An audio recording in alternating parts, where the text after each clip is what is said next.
আসসালামু আলাইকুম সবাইকে। মাত্র একদিনেই কি আমসত্ত্ব বানানো সম্ভব? জি হ্যাঁ, একদম সম্ভব। শুধু একদিনের কড়া রোদেই তৈরি করুন পারফেক্ট কাঁচা আমের আমসত্ত্ব। কোনো ফাঙ্গাসের ভয় নেই, আর স্বাদ হবে একদম দাদির হাতের সেই পুরানো দিনের মতো। স্বাগতম আপনাদের সবাইকে রুকসানা রান্নার গল্পে। তাই দেরি না করে পুরো ভিডিওটি শেষ পর্যন্ত দেখুন। দেখতে পাচ্ছেন এখানে আমি কিছু আম কেটে ধুয়ে পরিষ্কার করে নিয়ে আসছি কড়াইতে করে। এখন দিয়ে দেবো আমি পানি। এখানে 1 লিটার পানি দিয়ে দিব আমি। এখানে 2 কেজির মতো আম আছে। পানিটা দিয়ে আমি সিদ্ধ করে নেব। দেখুন আমি সিদ্ধ করে ঠান্ডা করে পরে সেকে নিয়েছি, এরকম ঘন হয়েছে 1 লিটার পানি দেওয়াতেও। এখন কড়াইতে নিয়ে আমি 1 কাপ চিনি দিয়ে দিচ্ছি। এখন নেড়েচেড়ে আমি মিশিয়ে দিব আর জালটাকে অন করে দিয়েছি। এভাবে নাড়তে থাকবো আর জাল দিতে থাকবো। এখন দিয়ে দিচ্ছি আমি 1 টেবিল চামচ চিলি ফ্লেক্স। টক ঝাল মিষ্টি আমসত্ত্ব বানাবো, তবে আপনারা চাইলে কিন্তু শুধু মিষ্টিও বানাতে পারেন, টক আর মিষ্টি। আমি চিলি ফ্লেক্স দিয়েছি দেখার সৌন্দর্যের জন্য। এভাবে আমি জাল দিয়ে নিব। এখন দিয়ে দিচ্ছি আমি এখানে একটু ফুড কালার। আমি সবুজ ফুড কালার দিচ্ছি। আপনারা চাইলে যে কোনো কালার দিতে পারেন বা নাও দিতে পারেন, এটা যার যার ইচ্ছা। একটু দিয়ে আমি আগে মিশিয়ে দেখছি কিরকম হচ্ছে। দেখুন একদম কাঁচা আমের কালার হচ্ছে, তবে আমি আরও একটু দিব। এখন নেড়েচেড়ে ভালো করে মিশিয়ে নিচ্ছি। দেখুন আরও একটু দিয়েছি। এ পর্যায়ে এখন আমি জাল করে নিব।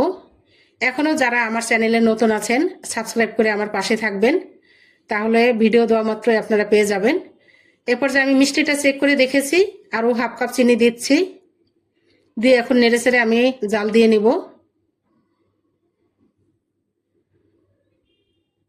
দেখুন এইভাবে জাল করে নিব। আমরা ছোটবেলায় দেখেছি মা চাষিরা এভাবে আমসত্ত্ব বানিয়েছে। অনেক বেশি করে বানাতো তখন। পুরা বিছনা জুড়ে পলিথিন বিছিয়ে রোদে দিয়ে সারাদিন বসে থাকতো কোনো কাকপক্ষীতে খায় কিনা। এইভাবে চেক করে বানিয়েছে। আর আমরা ছোট সময় অনেক খেতাম, অনেক ভালো লাগতো। আর আমসত্ত্বটা কিন্তু অনেক মজার একটা খাবার। এইভাবে আমি রান্না করে নিচ্ছি। দেখুন কিভাবে বুঝবেন, এখন বড় বড় ফোঁট উঠেছে, অনেক ঘন হয়ে গেছে, তার মানে এটা হয়ে গেছে, এটাই বোঝা যায়। এভাবে আমি এখন জাল করে নামিয়ে নিব। আমসত্ত্ব বানানো কিন্তু একদমই সহজ, যারা কখনো বানাননি তারাও কিন্তু পারবেন। এভাবে আমি একটা প্লেটে দিয়ে দেখছি মানে কিরকম ঘনত্বটা হয়েছে। তো চেক করে এভাবে দেখে এখন আমি নামিয়ে ফেলবো। একটা প্লেট নিয়েছি, এটা সেনিও বলি আমরা। একটু সরিষার তেল দিব। সরিষার তেলটা দিয়ে আমি চারপাশে মাখিয়ে দিব। তবে আমি আমসত্ত্বটা বানিয়েছি আর সেদিন থেকে বৃষ্টি শুরু হয়েছে, আমি ওই দিন শুকাতে পারিনি।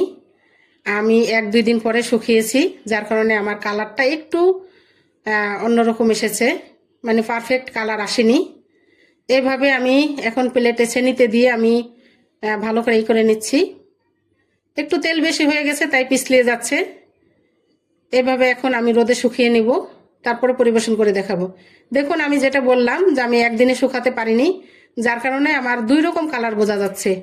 তবে আপনারা রোদ দেখেই কিন্তু বানাবেন, তাহলে কোনো সমস্যা হবে না, একদম পারফেক্ট কালার আসবে।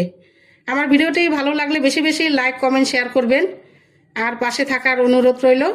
সবাই ভালো থাকবেন। আল্লাহ হাফেজ।